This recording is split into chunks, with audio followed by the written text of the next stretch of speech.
So you want to be an Agile coach or a Scrum Master, but nobody will give you a job to get the experience. So catch 22, what can you do about it? In my career, I've mentored around, I think, a dozen peers who have come from completely different backgrounds, but have used certain practices and ideas, implemented it in their personal or professional life, and that has resulted with enough practice to make them competitive at an interview without the job title of Scrum Master and Agile Coach. Tried and tested, not a guarantee, but certainly something you can think about. What are the things that you can apply? Right, first disclaimer is this. When we're talking about Agile coaching and Scrum Mastering, it's generally about serving teams. And so if you're not in a position whereby you're working with a team at work, or you're not in a household where you're doing like a group project, you're going to have to think about a few adjustments and being a little bit flexible in how you're going to apply the following ideas. So don't sweat it, you just got to be a bit more creative. So what's the first one? Get used to visualizing.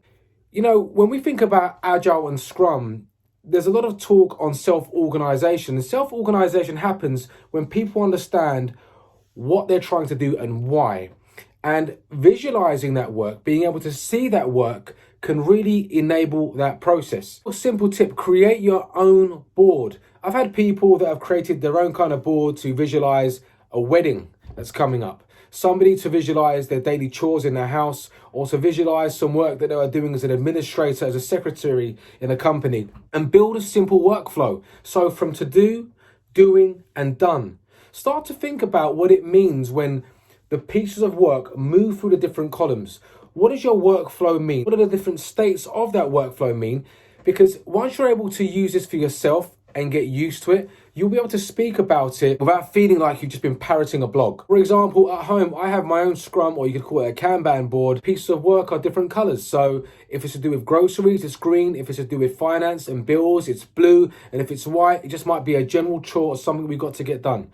Get visualizing. Productivity hacks. You see, when you're a Scrum Master or an Agile coach, you're serving teams and you're trying to help them do things better. And that often means bringing their awareness to different ways of working.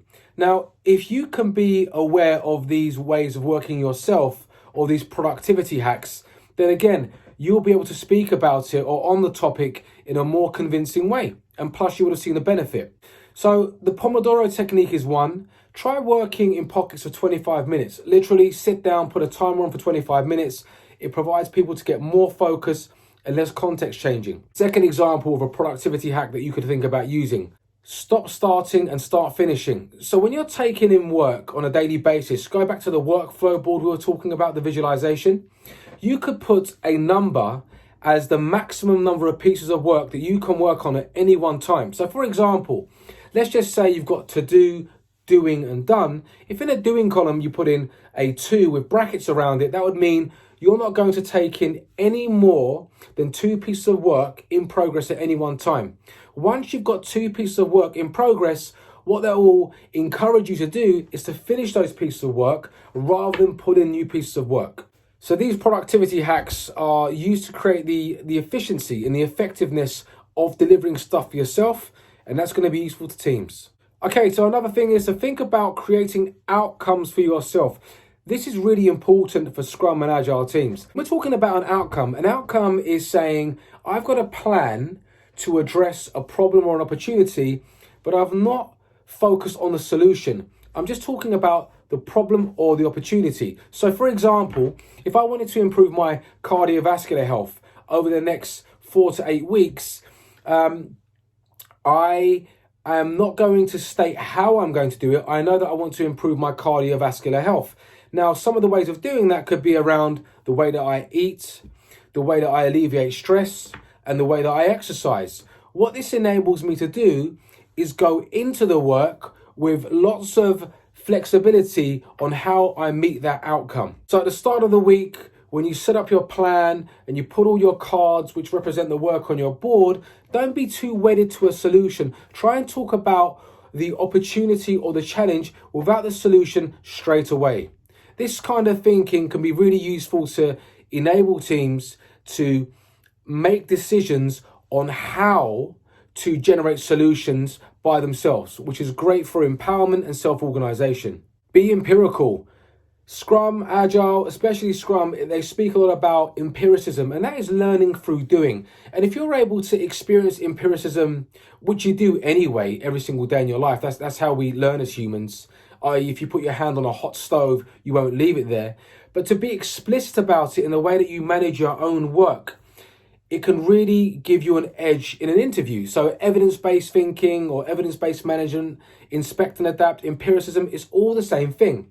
So what you can do is you can think about your workflow board and all the work that you get done, let's say over a period of 1 or 2 weeks, and you can assess all the different types of work that you got done, and then even get a little bit more advanced and think about how long it took for different pieces of work to go from to do to done. And in this way, we can use the empiricism, use the evidence to find better ways of working. Remember though, empiricism is not just about work flowing across the board, it's also about how you're experiencing the work, how you're feeling mentally and emotionally, because empiricism is both objective, the data, the maths, and subjective, how you experience things as a human being. Having this balance is really handy in helping teams find an effective way of working which is sustainable and can really help those intrinsic motivators. Finally, if you're a budding Scrum Master, Agile Coach, do not underestimate the power of going along to a meetup, contacting people on LinkedIn or Twitter, asking about what it's like in a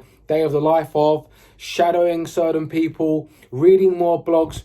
Bringing a theory in and then applying it into your daily life can honestly make a big impact. Perhaps shadow people. Seeing things happen, taking on the theory, trying to apply it for yourself can build confidence and allow you to really speak about something through experience rather than just being book smart. Okay, I hope that was useful. Please like and share for those budding Scrum Masters and Agile Coaches, and I'll see you on the other side.